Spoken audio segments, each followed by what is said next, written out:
에베소서는 편지입니다. 그런 만큼 보내는 사람 이 간단한 인사말로 시작합니다. 성경책 한번 보시겠습니까? 에베소서 1장 보시면요, 1절, 2절이 인사말이죠. 그리고 3절에 어떻게 시작합니까? 찬송하리로다. 그래서 14절까지 찬송하게 하려 하십니다. 찬송을 주제로 쭉 나오고요. 15절부터는 뭐가 나오는가 하면은 16절에 내가 기도할 때에. 그래서 에베소서 1장은 처음에 간단한 인사가 나온 다음에 찬송이 나오고 그 다음에 기도가 나옵니다. 이 순서가 중요해요. 그리고 이 찬송이 나오고 기도로 넘어갈 때에 15절에 뭐가 나오는가 하면 이로 말미암아.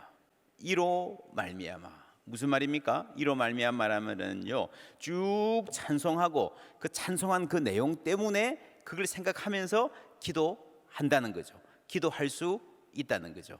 그래서 찬양이 기도로 이끕니다. 우리가 찬양하면 기도하게 됩니다. 그래서 지금 기도하고 싶은데 기도할 마음이 잘 안 생길 때는요, 뭐부터 하면 됩니까? 찬양하면 되는 거예요. 찬양. 그리고 새벽 기도에 나와도 바로 기도하지 않고 찬양하잖아요. 우리가 하나님을 진정으로 찬양하면 그것이 기도로 우리 마음을 이끌고 가게 되어 있습니다. 그래서 예배의 시작은 언제나 찬양입니다. 여러분 집에서 묵상하시거나 성경 읽을 때도 찬양하시고, 혹은 뭐 요즘 유튜브도 있고 하니까 찬양 들으면서 시작하시면 좋습니다. 그리고 나서 2장에 바울이 설명하고 당부하는 신학적인 내용은 2장부터 나옵니다. 제임스 페이커라는 신학자가 이런 말을 했습니다. 신학의 목적은 독솔로지, 영광의 찬양이다. 왜 신학을 하느냐? 우리가 뭐 똑똑해지려고 하는 게 아니고요, 결국에는 우리가 하나님을 알아서 하나님을 찬양하기 위해서, 모든 신학의 궁극적인 목적은 찬양이다, 영광송이다 라고 했습니다. 예배의 목적도 하나님을 찬양하고 하나님을 높이는 것입니다. 그것을 위해서 설교도 있습니다. 개신교 예배에서는 설교가 대단히 중요합니다. 왜냐하면 우리가 하나님을 알아야 찬양할 수 있기 때문입니다. 그래서 예배의 목적은 언제나 하나님께 있는 거예요. 설교가 중요하지만 여러분, 설교 들으면 뭐합니까? 설교에 대한 반응 뭡니까? 착하게 사는 것, 성경을 잘 이해하게 되는 것, 이웃의 욕 듣지 않는 사람 되는 것. 그리고 뭐 다 들어있어요. 건강한 삶의 원리를 배우는 것, 내가 자긍심을 갖고 나를 발견하게 되는 것, 다 있는데, 많은 유익이 있는데, 그 중에 첫 번째는 뭔가 하면요, 하나님을 찬양하게 되는 겁니다. 신학도 마찬가지입니다. 우리가 교회를 위해서 좋은 신학, 바른 신학이 할 수 있는 일이 참 많습니다. 사람을 바로 세우고 교회를 보호하고 사회를 깨끗하게 할 수 있습니다. 하나님의 말씀에 능력이 있습니다. 그런데 그 많은 하나님 말씀에 대한 반응 중에 가장 첫 번째는요, 찬양하는 것입니다. 그래서 우리의 예배는 찬양으로 시작하고 찬양으로 끝나는 거예요. 우리가 그런 말 많이 합니다. 말씀을 들었으면 세상에 나가서 말씀대로 살아야지, 실천해야지, 순종해야지. 맞습니다. 맞는데 여러분, 말씀에 대한 반응은요, 교회 문을 열고 나가서 시작되는 것 아닙니다. 집에 가서 혹은 월요일 아침에 출근해서 시작된다 아닙니다. 말씀을 듣고 그 자리에서 함께 찬양할 때 시작되는 거예요. 그래서 이 예배의 시간이, 찬양이 얼마나 중요한 시간인지 모릅니다. 지난주에 에베소에서 평화를 꿈꾸다 했습니다. 에베소가 어떤 곳이라 했습니까? 평화를 꿈꾸기 힘든 곳입니다. 악한 생각들, 잘못된 사상들, 우상 숭배가 가득한 곳입니다. 탐욕스러운 사람들이 자기 이익을 위해서 종교를 이용하고 애국을 팔아먹는 곳입니다. 그리고 어리석은 사람들이 그 사람들에 속아서 목소리 높이고 무슨 말인지도 모르고 막 소리 지르는 곳입니다. 평화를 꿈꾸기 무척 힘든 곳이지만 여기서 평화를 말할 수 있는 것은요, 여기서 샬롬을 누릴 수 있는 것은요, 성경 보세요, 두 가지입니다. 1절에 보면요, 에베소에 있는, 근데 그것만이 다가 아니라 어디에 있습니까? 그리스도 예수 안에 있기 때문입니다. 3절에 보면 찬송하리로다, 하나님 곧 우리 주 예수 그리스도의 아버지께서 어디에서요? 그리스도 안에서, 그리스도 안에 있기 때문에 하늘에 속한 모든 신령한 복을 우리에게 주십니다. 하늘에 속한 모든 신령한 복을 우리는 비록 에베소에 산다 하더라도, 이 땅에 산다 하더라도 그리스도 예수 안에 있기 때문에 누릴 수 있습니다. 그러면 하늘에 속한 신령한 복이 뭘까요? 하늘 저 창공 위에 어디쯤에 숨겨져 있을까요? 위로 몇 킬로쯤 올라가야 하늘이 나옵니까? 그 복을 어떻게 이 땅으로 가져오죠? 우리 집까지. 여기서 하늘이라는 말은 물리적인 공간을 말하는 게 아니죠. 저 하늘에서만 통하는, 이 땅의 삶과는 아무 상관이 없고 죽어서 하늘나라 가야 거기서만 누릴 수 있는 그것도 아니죠. 그러면 무엇을 말하는 것일까요? 하늘에 속한 복이라는 말은요, 인간이 줄 수 없는 복, 인간이 이 세상이 만들어낼 수 없는 복을 말합니다. 그러면 그냥 하나님께 속한 복이라고 말하면 될 텐데 왜 굳이 헷갈리게 하늘에 속한 복이라고 했을까요?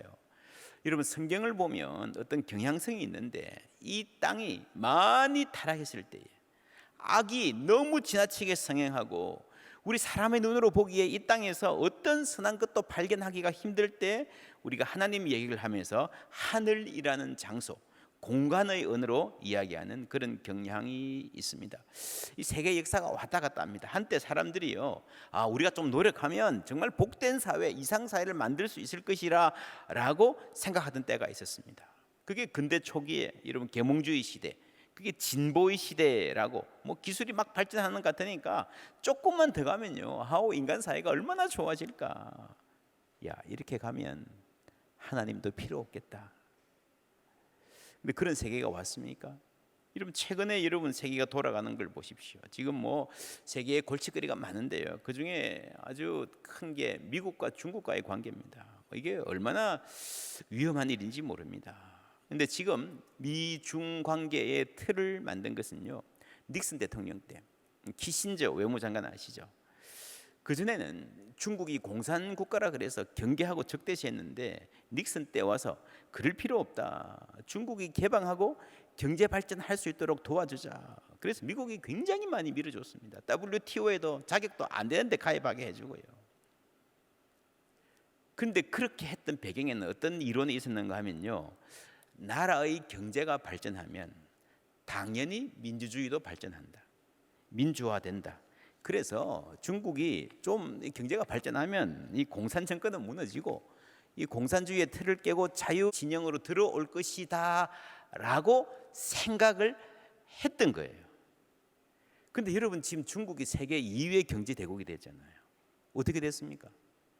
공산주의 독재가 더 강해지고 있는, 이 자본주의도 아니고 공산주의도 아닌 이상한 나라가 되고 있어요.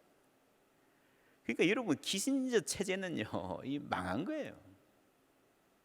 그 기대가 너무 순진했던 겁니다. 경제가 이렇게 많이 발전했는데 왜 민주주의는 오지 않지? 그러고 나서 미국을 보니까요, 미국 자체가 여러분 2년 전에 2021년에 미 의회 의사당이 폭력으로 점거되는 거 여러분 보셨지 않습니까? 여러분, 최고 민주주의 선진국이란 나라에서 이런 일이 일어나리라고는 누구도 상상하지 못했습니다.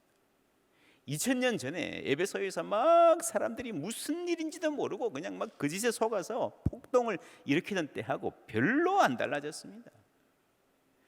여러분, 인류가 2차 대전의 참화를 겪은 후에 유엔을 만들었습니다. 더 이상 전쟁하지 말자. 그래서 누가 전쟁하려고 하면 우리 큰 나라들이 힘을 합해서 막자, 혼내주자.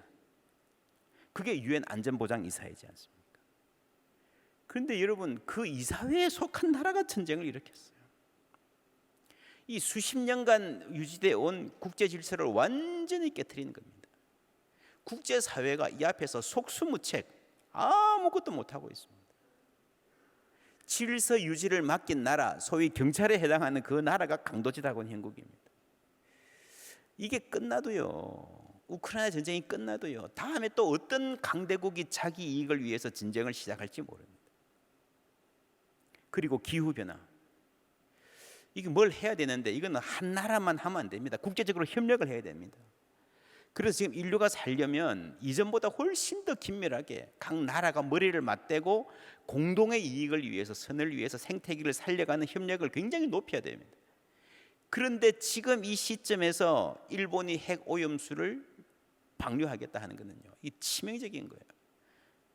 뭐 그게 옳다 그르다를 떠났어요. 환경 보존을 위해서 나아가야 되는 국제적 협력 자체를 깨버리는 거예요. 자기 마음대로 하는 겁니다.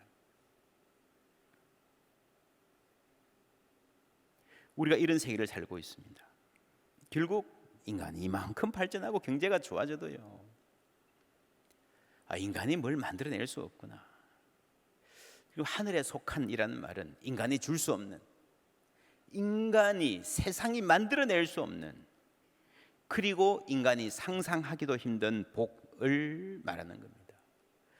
여러분, 대부분 인간의 생각은요, 자신의 경험에 의해서 제한됩니다. 내가 미래를 꿈꾼다 그래도 내 과거의 경험을 바탕으로 하게 돼 있습니다. 그런데 여러분, 성령 하나님은 우리의 눈을 열어 주시는 줄 믿습니다. 그 일이, 여러분, 하나님이 우리의 눈을 밝혀 주시는 일이요, 가장 집중적으로 일어나는 시간이 찬양하는 시간입니다. 여러분, 찬양하면서 찬송가 부르면서 저는 찬송가 가사를 이렇게 음미하면서요, 어떻게 이런 생각을 했지? 그 안에 담겨 있는 이 비전과 상상력이 정말 놀랍습니다.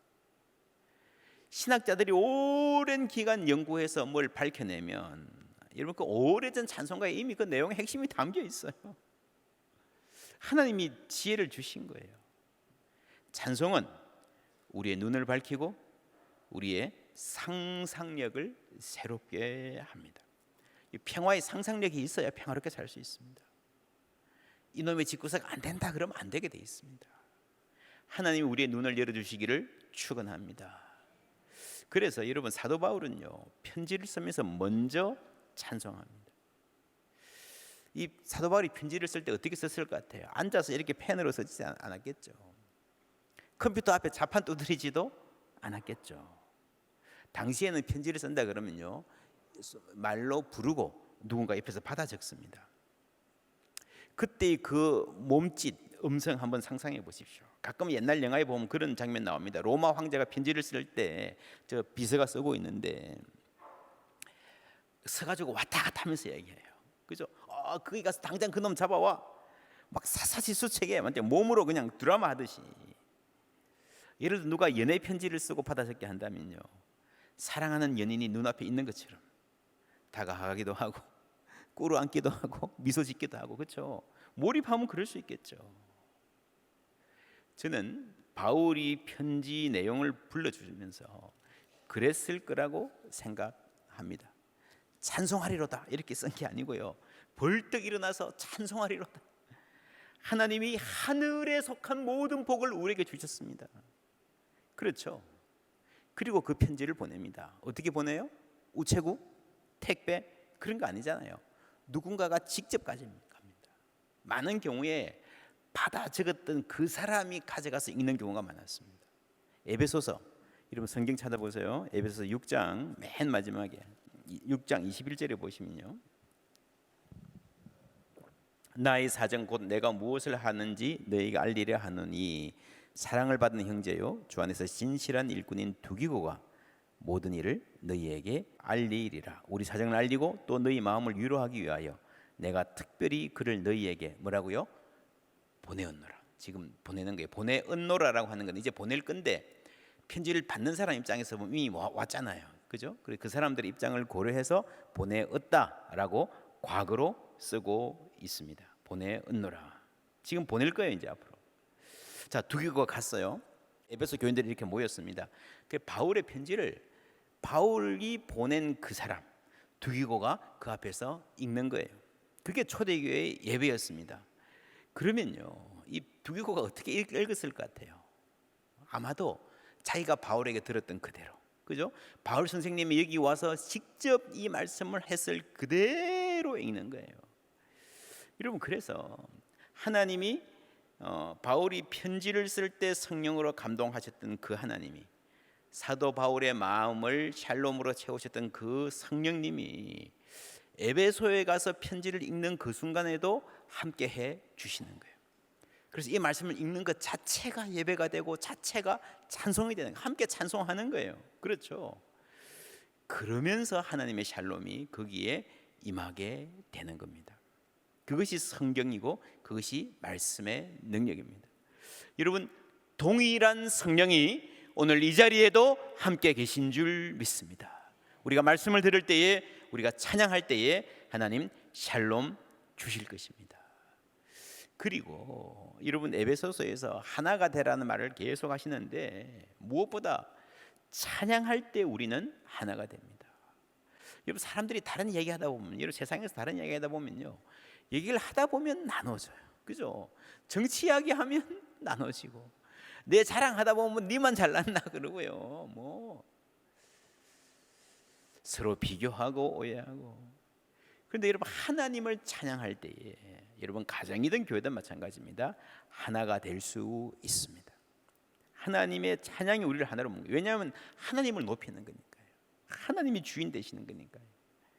오늘 이 에베소서 1장 말씀에 하나님을 찬양하는 내용에 아주 중요한 하나님을 하신 일들에 대한 말들이 많이 나옵니다. 예정, 기업, 인치심, 신비, 속량, 경륜, 통일, 뭐 이런 말들이 쭉 나오는데, 이게 하나하나가 굉장히 중요한, 예정 하나만 설명하려고 해도 굉장히 많이 시간이 들어야 되는데 중요한 부분들 보십시다. 속량이라는 말이에요. 속량이라는 말은요, 무슨 말인가 하면은 값을 지불하고 되찾아온다는 겁니다. 전쟁에서 누가 포로가 되잖아요. 노예가 되잖아요. 혹은 어디 뭐 내가 로마에서 이집트로 갔는데 그런 일 많았습니다. 해적을 만나서 붙잡혔어요. 인질로 잡았습니다. 그러면 5천만 원 가져오라. 5천만 원 다 주잖아요. 그게 여러분 속량하는 거예요. 그게 랜섬이에요. 랜섬, 몸값. 이 속량이라는 말이 구약 성경에서는 특별히 이 맥락에서 쓰입니다. 출애굽기 6장 6절 말씀 함께 읽습니다. 그러므로 이스라엘 자손에게 말하기를, 나는 여호와라. 내가 애굽 사람의 무거운 짐 밑에서 너희를 빼내며 그들의 노역에서 너희를 건지며 편팔과 여러 큰 심판들로서 너희를 속량하여. 출애굽이죠. 노예되었던 이 백성들을 하나님이 건져 주셨다, 다시 되찾으셨다 할 때 속량이라는 말을 씁니다. 하나님 대가를 지불하셨다는 거예요. 오늘 에베소서 1장 7절에 나옵니다. 다 같이 읽습니다. 우리는 그리스도 안에서 그의 은혜의 풍성함을 따라 그의 피로 말미암아 속량 곧 죄사함을 받았느니라. 아멘. 보이시죠? 출애굽의 속량, 예수 그리스도의 십자가로 인한 속량, 로마서 3장 24절, 그리스도 예수 안에 있는 속량으로 말미암아 하나님의 은혜로 값없이 의롭다 하심을 얻은 자 되었느니라. 값없이, 무슨 말입니까? 죄의 노예가 된 우리들을 하나님이 값을 지불하고 되찾아 오셨어요. 그 값이 뭐예요? 예수님인 거예요. 예수님이라는 값을 지불하고 되찾아 오셨습니다. 우리가 값없이 은혜를, 구원을 받은 것은요, 그게 가치가 없는 것이 아니라, 그게 아니라 우리가 지불할 능력이 없으니 하나님께서 대신 지불해 주셨다. 그게 속량이라는 말입니다. 그래서 이 속량이라는 단어 안에는 구약의 출애굽, 신약의 십자가의 은혜가 함께 들어 있습니다. 자, 출애굽한 백성들이 속량되고 난 다음에, 해방되고 난 다음에 바로 한 행동이 있습니다. 출애굽해가지고요, 홍해 앞에서 꼼짝없이 죽을 줄 알았는데 살아났어요. 살아나고 나서 그 다음에 뭐 했죠? 출애굽기 15장 19절부터 함께 읽습니다. 바로의 말과 병거와 마병이 함께 바다에 들어가매 여호와께서 바닷물을 그들 위에 되돌려 흐르게 하셨으나 이스라엘 자손은 바다 가운데서 마른 땅으로 지나간지라. 아론의 누이 선지자 미리암이 손에 소고를 잡음에 모든 여인도 그를 따라 나오며 소고를 잡고 춤추니 미리암이 그들에게 화답하여 이르되 너희는 여호와를 찬송하라. 그는 높고 영화로우시며 말과 그 탄 자를 바다에 던지셨음이로다 하였더라. 아멘. 이스라엘 백성들이 뭐 했습니까? 하나님을 찬송했죠. 이 찬송에서 이스라엘 백성이 탄생했습니다. 여러분, 남자가 아닌 여자들이에요. 여자들이 함께 나와서 환영하면서 춤추고 찬양하는 이 풍습은요, 본래 뭔가 하면요, 남자들이 전쟁에 나가서 전쟁을 하고 목숨을 바쳐서 나라를 지키고 돌아왔을 때 여인들이 다 나와서 환영하는, 축복해주는 그 프레이드를 하는 겁니다. 그런데 여러분, 남자들은 없어요. 누가 전쟁에서 이겼습니까? 여호와 하나님이.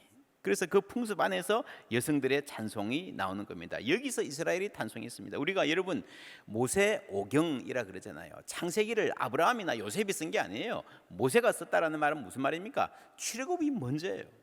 출애굽의 구원을 만나고 보니까, 여러분 출애굽 당하기 전까지는, 홍해의 구원을 알기 전에는요, 하나님을 몰랐어요. 하나님이 어떤 분인지 별로 관심도 없었어요. 그런데 홍해의 그 엄청난 구원을, 출애굽의 역사를, 구원을 경험하고 보니까 하나님이 우리를 구원해 주셨구나 알고 나서 이제 보게 되는 거죠. 요셉의 이야기, 아브라함의 이야기. 그렇죠. 여러분, 그러면서 이스라엘의 신학 고백이 형성이 되어져 가는 겁니다. 그래서 쭉 가서 천지 창조까지 올라가는, 하나님이 오늘 우리를 구원해 주셨는데, 어느 날 모세가 와서 나가자 그래서 우리는 뭐 준비도 안 됐는데 막 나왔는데, 알고 보니까 하나님이 그냥 지금 하신 게 아니라 오래전에 준비하고 계셨구나. 그렇죠. 80년 전에 오늘의 구원을 위해서 모세를 태어나게 하셨잖아요. 요셉의 때, 아브라함의 때부터 여러분 하나님이 준비하셨잖아요. 그렇게 보니까 여호와 이레라는 말, 하나님이 미리 아시고 미리 보시고 준비하신다는 말이 무슨 말인지를 알게 되는 거예요. 그렇죠. 그러면서 창세 때부터의 고백까지 나가는 겁니다. 그 고백, 먼저 우리가 구원을 받고 나서 그 다음에 하나님의 예정하심을 알게 되는, 그것이 순서입니다. 오늘 말씀 4절 다 같이 읽을게요. 곧 창세전에 그리스도 안에서 우리를 택하사 우리로 사랑 안에서 그 앞에 거룩하고 흠이 없게 하시려고. 아멘. 똑같은 말씀이죠. 예수 믿고 보니까 그 다음에 하나님이 우리를 예정하셨구나, 선택하셨구나 하는 걸 알게 되는 겁니다. 9절에 보면 그 뜻의 비밀을, 미스테리온을 우리에게 알리신 것이요, 그의 기뻐하심을 따라 그리스도 안에서 때가 찬 경륜 오이코노미아를 위하여 예정하신 것이다. 이 경륜이라는 말은요, 오이코노미아라는 말은 이 안에 오이코스란 말이 들어가 있습니다. 오이코스에서 나오는 말이 뭔가 하면 이카나미입니다. 이카나미. 경륜할 때 이 경 똑같은 말입니다. 이 경영하고 돌본다는 말이죠. 쉽게 말하면 이 오이코스, 오이코노미아, 이카나미라는 말이요, 가정의 경제를 돌보듯이 하나님이 계획을 갖고 이 세상을 돌보아 나가신다라는 말이 경륜이라는 말입니다. 여러분, 옛날에 그런 말이 있었습니다. 딸을 낳으면 오동나무를 심는다. 왜 심는지 아십니까? 딸을 낳으면 그때 바로 오동나무를 심으면요, 얘가 시집갈 때쯤 되면 그걸 가지고 가구를 만드는 거예요. 그래서 여러분, 옛날 어른들은요, 이 자녀들의 미래를 오래전에 준비했습니다. 그죠? 여러분, 가정에서 주부들이 살림을 살려면요, 미리 준비해야 됩니다. 언제 무슨 밥 먹을 일이 있으면 미리 김치 담아야 되잖아요. 그죠? 남자들은 주로 그냥 친구들 막 데려와서 그냥 밥 내놔라 그러지만, 한 해 살림을 살려면 정월에는 장을 담가야 되고 있잖아요. 그걸 뭐라 그럽니까? 살림이에요. 살림한다. 그 살림이란 말이 하나님의 경륜이란 말과 아주 비슷한 말입니다. 하나님이 세상을 살리시고 샬롬을 향해서 가시는 거죠. 그 하나님의 목적, 하나님의 그 큰 목적.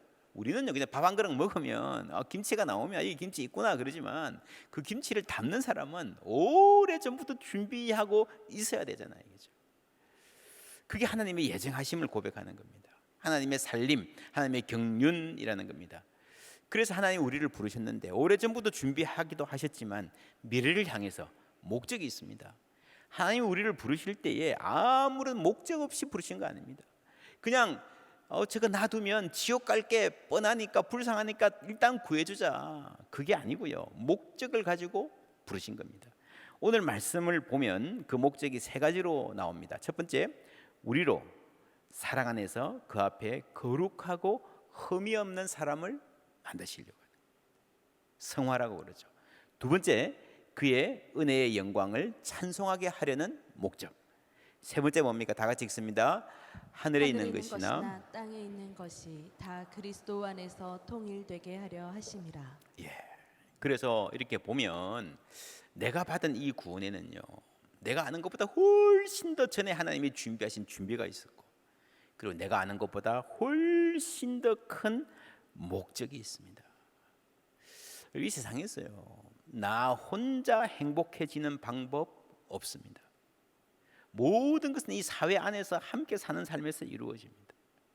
기후변화 이야기했지만 한 나라만, 우리나라만 잘 되고 우리나라만 잘 먹고 잘 사는 그런 방법은 없습니다. 세계 전체의 문제라는 겁니다. 최근에 어떤 목사님이 교회 사역 참 열심히 하시는 분인데 이런 글을 쓰셨더라고요.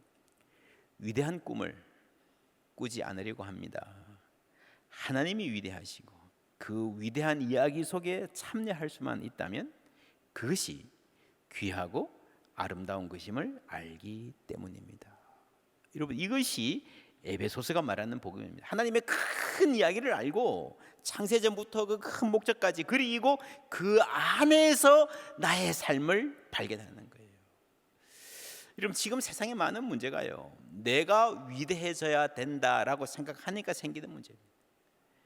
최근에 한국에 일부 학부모들이, 일부인지 다수인지는 모르겠지만 정말 말도 안 되는 행위를 해서 국민들이 걱정하고 있습니다. 그런 말이 있어요. 내 새끼 지상주의.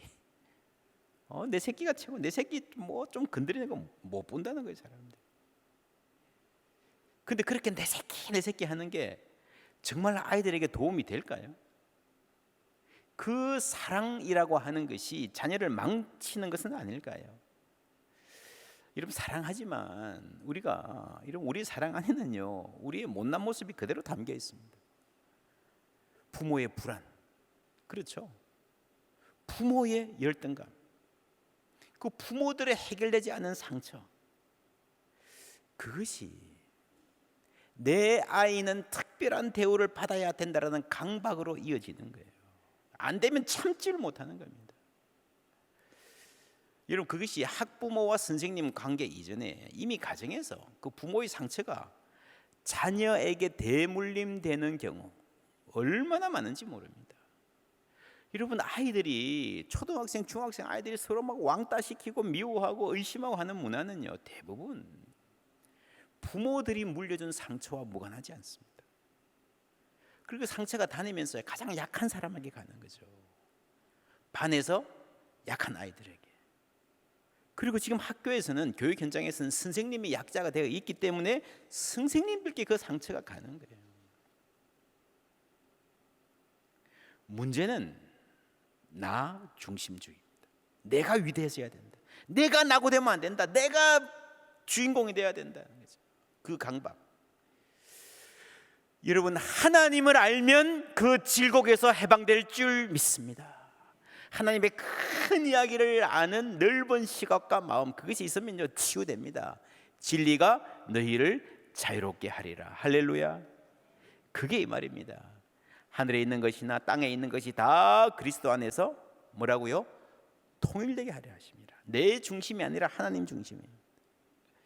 그래서 여러분, 구원의 초점은요, 나 개인, 구원의 범위는 나 개인이 아니에요. 물론 내가 예수 믿고 내가 구원받지만, 나에게 유익이 있지만 그것이 전부가 아니라는 거예요. 내가 죽어서 천국 간다, 그게 구원이다. 여러분, 그게 전부가 아닙니다. 내가 죽어서 저 천국에 간다 그러면요, 그게 전부라면 이 땅은 어떻게 되겠습니까? 이 땅은 그냥 불타서 없어지겠지? 멸망하겠지? 그런가요? 천국은 어디 있냐? 저 어디 좋은 곳에 있어. 만약에 그렇다면요, 하나님이 온 우주 만물의 주인이시라는 고백은 어떻게 됩니까? 이 세상은 악해졌으니까 포기하고 회복 불가능하니까 그냥 놔두고 우리를 위한 어떤 피난처를 따로 만들어서 거기만 하나님이 돌봐주신다. 여러분, 그건 너무 말도 안 되는 이야기예요. 하나님은 그 작은, 우리가 천국이라고 부르는 그 피난처 안에만 축소시키는 행위입니다. 아닙니다. 하나님은 온 우주 만물의 주인이신 줄 믿습니다. 하나님은요, 세상의 창조자세요. 그리고 온 우주 만물을 사랑하시고 그 능력으로 온 우주 만물을 회복시키실 분이세요.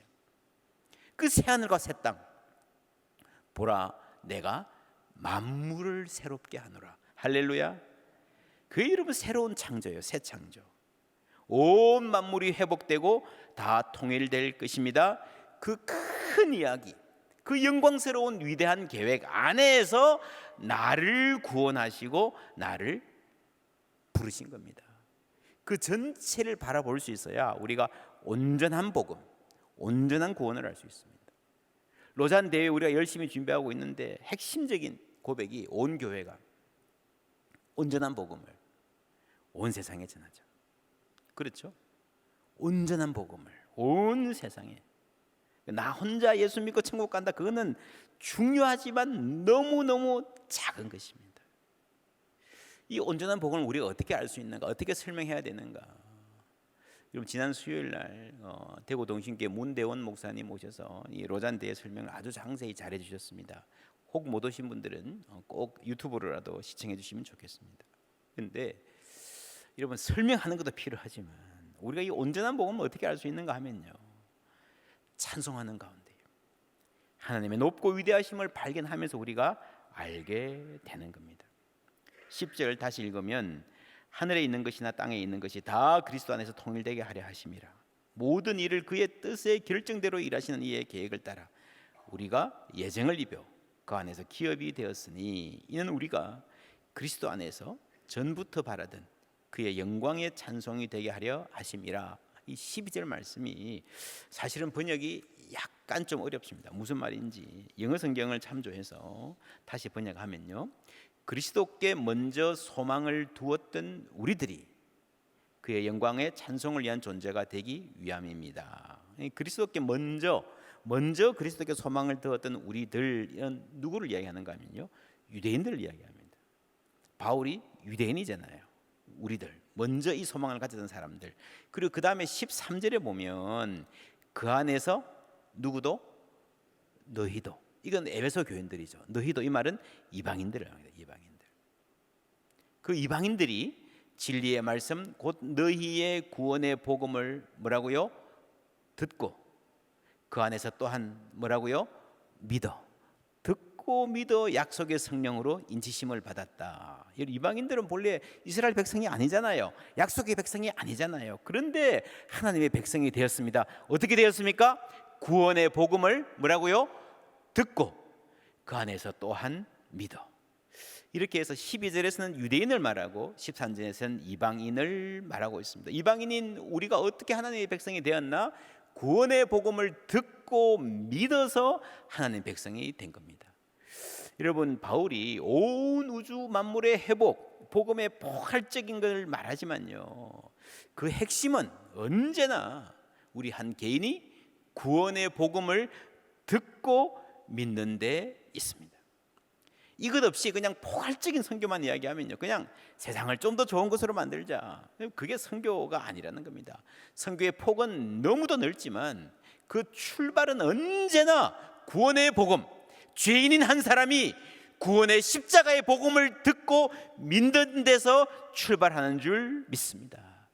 그럴 때에 하나님 백성 되어서 우리는 샬롬의 은혜를 누리는 거예요. 말로 닿을 수 없는 영광이 이 안에 포함되어 있다. 지금 바울이 그 말을 하고 있는 겁니다. 저희 가정은 주일에 예배드리고 나서 주일 오후나 저녁에 받았던 은혜를 자주 나눕니다. 지난 주일 예배드리고 나서 제 아내가 저에게 그런 얘기를 해요. 예배를 시작할 때 일어나서 찬송, 면류관 가지고 주 앞에 드릴세 하는 찬송을 하는데, 2년 전에 아버지가 하늘나라 가셨는데 그 아버지가 천국에서 하나님 앞에서 찬송하는 모습이 생생하게 떠오르더라는 거예요. 아마 어릴 때부터 함께 예배하는 자리, 찬송하시는 아빠의 모습이 깊이 자리 잡았겠죠. 그리고 그 위에 하나님이 주시는 은혜가 있었을 거예요. 우리가 하늘에 있는 모든 것들, 땅에 있는 모든 것들, 모든 사람들이 하나님 안에서 통일되는 은혜는 언젠가 완성되겠지만 그 은혜가 이미 우리 가운데 시작되었습니다. 우리가 그 은혜를 가장 집약적으로 누릴 수 있는 자리가 이 예배의 자리인 거예요. 이 찬송의 자리인 겁니다. 하늘에 속한 모든 신령한 복. 뭐라 그랬습니까? 세상이 줄 수 없는 복, 세상이 간절히 원하지만 만들어낼 수 없는 그 복과 평화, 은혜가 예배 가운데 우리에게 임하는 줄 믿습니다. 그 은혜 안에서는요, 땅에 있는 사람, 하늘에 있는 사람, 지금 사는 사람, 먼저 살다 갇힌 사람 구별이 없는 거예요. 왜냐하면 하나님이 살아계시고 그 모든 이들의 아버지 되시기 때문입니다. 하늘에 속한 복을 우리에게 주실 뿐 아니라 하늘과 땅의 모든 것이 주님 안에서 통일되는 것을 알게 하시는 이 복, 우리가 먼저 누리게 하시고 이 예배 가운데에, 그리고 우리의 생활 가운데 세상에 전하게 하십니다. 이 은혜 누리고 이 사명 함께 감당하는 우리 모두 되기를 주님의 이름으로 축원합니다.